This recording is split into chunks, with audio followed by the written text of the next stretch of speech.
Hi everyone, and welcome to the third and the final video on medieval Britain. Okay, we've had a look at the first two. The treatment in medieval Britain. Hopefully you know something about this already. They believed obviously God was involved in disease, so they used prayer, fasting, the flagellants whipping themselves, people going on pilgrimage to a holy place to say extra special prayers. That also was a part. We've looked at the four humours and we've seen the treatment there. Bloodletting, taking blood out either by making a cut or by using leeches to suck the blood out. We've seen the use of emetics to make people vomit. We've seen the use of laxatives to make people go to the toilet, all to do with the four humours. We've looked at something called miasma. Can you remember what that was? Good, bad air, bad smells. And we've looked at things like wearing the flowers, carrying the posies, herbs, incense, smoke. These were all treatments in medieval times. Just a little bit of revision for you. But in this video, here's a question. If you were ill, where did you go? Who did you go to try and get help? Any ideas? Well, to quote the fantastic Swedish superstars, ABBA, money, money, money, must be funny, it's a rich man's world, aha, doobie doobie, all the things I could do if I had a little money, it's a rich man's world. Yes, ladies and gentlemen, you needed money in medieval Britain to go and see who they considered to be the top, the best people, if you were ill. And they were the physicians. Now, there weren't very many of them. Certainly in about 1300 in England, there were under 100. The physicians, the top doctors, they had been trained. They had been to university for 7 years. Of course, in the university, they didn't really do human dissection as such, because remember, it was banned by the church. They read the books, the old books. Arab doctors like Avicenna, they were read. Hippocrates, Galen's books, they were read. And the physicians were the top people to go and see. The richest people went to the physicians.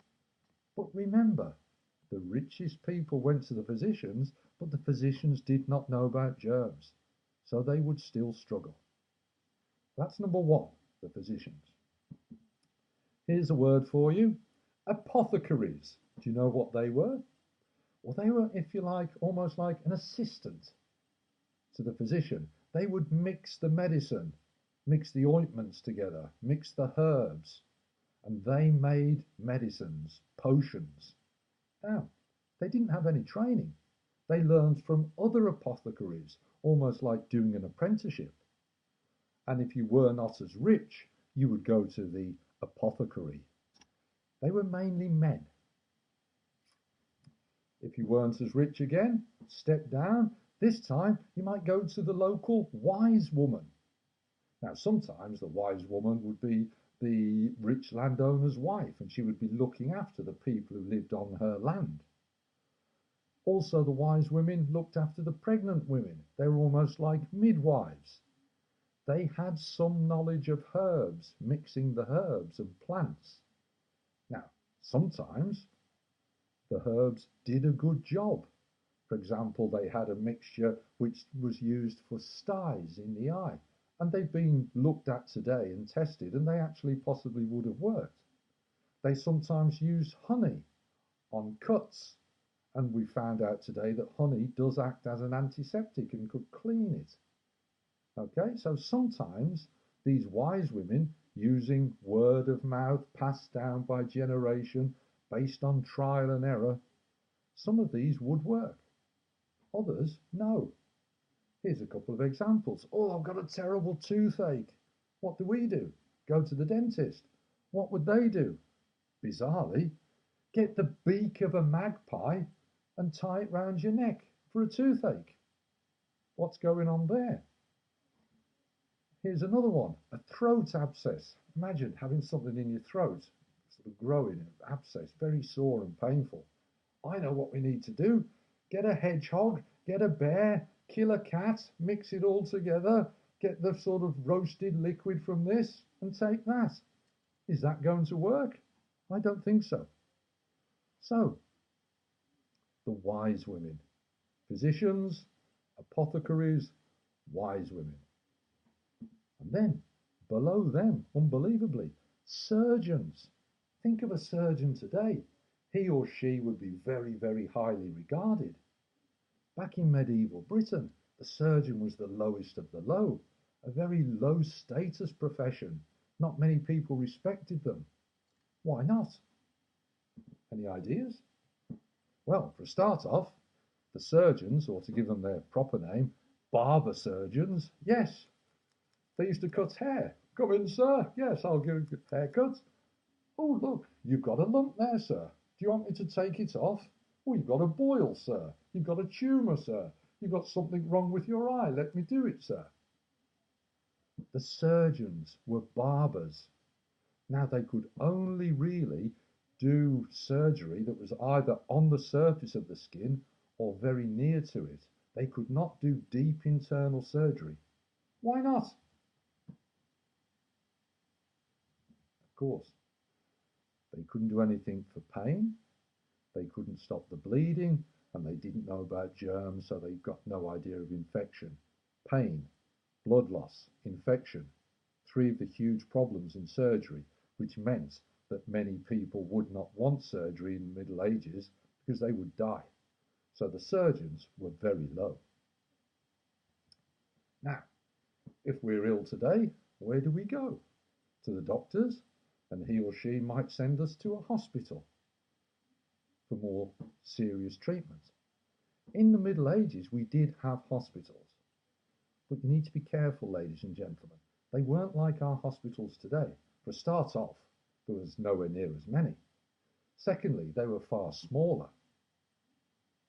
Thirdly, they would look after almost older people who were coming towards the end of their life, almost like a care home. They did not want sick people in the hospital because they couldn't really cope with them. Who ran the hospitals? Any ideas? It's our old friend the church. Monks. There were altars in the wards. They would say mass every day, looking after the old people or people who've been rejected from society, for example, people with leprosy. So hospitals were there, but be careful, they're not really what we have today. They were a bit cleaner.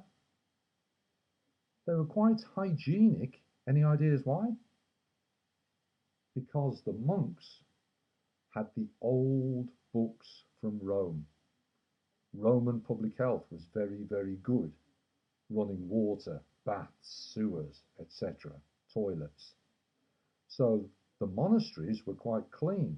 So their hospitals were quite clean, certainly compared to medieval towns and cities, which were often filthy. Dirty water, filthy streets, blocked drains, blocked sewers, toilets that didn't flush away. So in some ways you could argue that the church helped in medieval medicine because at least it did some good with the hospital. So that's pretty much all that we need to know about medieval Britain and medicine. Well, here's a little song just to sort of sum it all up. Medieval Britain was very strange. Medieval Britain did not change. So medieval Britain, who's to blame for medieval Britain staying the same? Continuity. That's the key word in medieval Britain and its medicine. Now, I'm going to give you another word. Factors. Factors. What does that mean? Well, think of it like this, ladies and gentlemen. What's a factory? What happens in a factory? Any ideas? Factories make things. Factors make things happen. That's a good way of hopefully remembering it. Factories make things. Factors make things happen. They are, if you like, causes.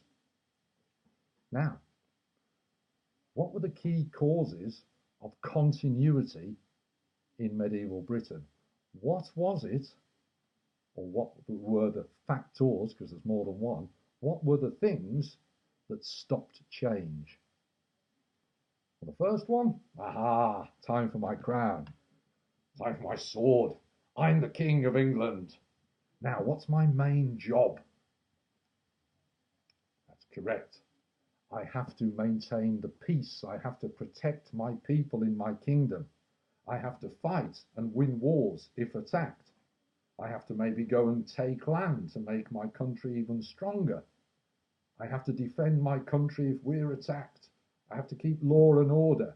That's what I've got to spend my money on. It's war and fighting and leading. Now, if that's my main job, I haven't really got much time or money to improve medicine. Can you see how it works? The king, the government is all about running the country. So medicine is not as high on their list of priorities. The king, the government, holding back progress in medicine. The next one, we've looked at it many, many times already. The church. What can you remember about the church? It was very powerful, very influential. Whatever they said would happen. People would not challenge the power or word of the church. Why not? I hear you cry. Why not? Wait 1 minute. Oh my gosh. Oh my gosh, I'm very strong. Look at this beast, ladies and gentlemen. Look at the size of that old book. And look at its title. The Holy Bible. Can you see that? The Bible. Remember, people believed in God. They believed the word of the Bible. And if the Bible is saying, look, we have to accept hell, punishments, God, then that was it.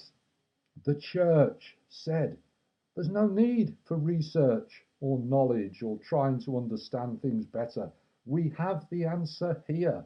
Old traditional ideas, the Holy Bible. Now, back in medieval Britain, how many people could read the Bible? Not many. But who could?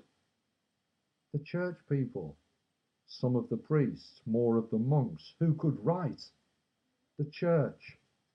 You've got to remember, today we have all sorts of technology. How would they write a book like that? Well, before 1300, there's no printing press, so it had to be done by hand. It was very, very time consuming, so there weren't that many books, so knowledge was kept in the hands of a few people. The church. Okay? Traditional, not really doing the research. And anyway, there's no money for it. So individuals who maybe could have gone and found some answers didn't. So therefore we get our old friend, continuity, no change.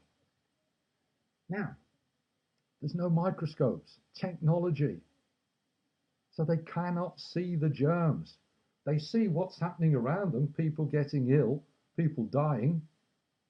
They observe things and they say, right, okay, what can we see? We see people with nosebleeds.